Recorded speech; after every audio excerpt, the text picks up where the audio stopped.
DC and Marvel dropped new Vertical comics on their respective apps today. Hi, I'm Jordan the Nerd of Gold, and yeah, both these stories were really fun, and I wanted to say that first off that while I enjoyed both of them, I definitely enjoyed one more than the other, but I do want to talk about the commonality that I think is interesting about both comics, in that both of them rely more on a setting in DC Comics more than they rely on a setting in Marvel Comics, which I do think is a little odd, because you'd think that Marvel and DC, would the creators and the editorial teams working together on this, would try to like balance that out. So like if you have a crossover event, one takes place more so in the DC universe, one takes place more over the Marvel universe, which kind of makes me wonder in the back of my head, is DC a better setting for Marvel heroes versus DC characters being over in Marvel's universe?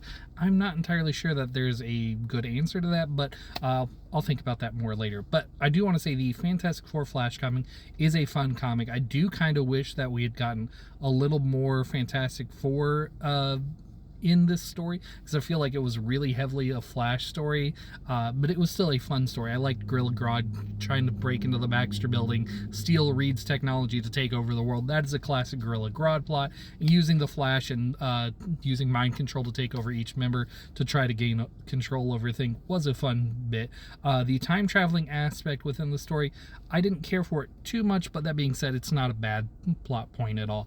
The Thor Shazam story by Al Ewing, that was my favorite between the two, because it had like a retro feeling to it, both in the storytelling and just like how it looked and everything.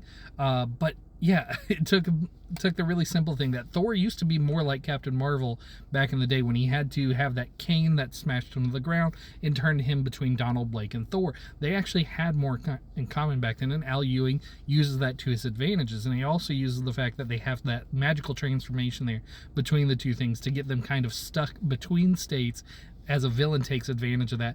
And Mr. Mind like uses his own name to like steal powers in the same way that Shazam, the magical word that gives Billy Batson his powers, uses his own name to like get each individual powers. And oh man, that's so fun. I'm gonna put a picture of it right there. Take a moment, pause, read it. It is delightful, like the little DC and Marvel shoutouts in Mr. Mind's name to get power. It's so fun. I really like that. That was probably the moment that like sold me on that one being the more entertaining story between the two of them, for me at least. I know there's probably gonna be fans of each of them, but yeah, that was kind of the moment where I was like, damn, that's a lot of fun. I really like that. But yeah, both are relatively simple, short stories. Nothing huge out of either one of them. I just happen to enjoy the one that Al Ewing wrote more, just because I'm also a big Al Ewing fan. What can I say?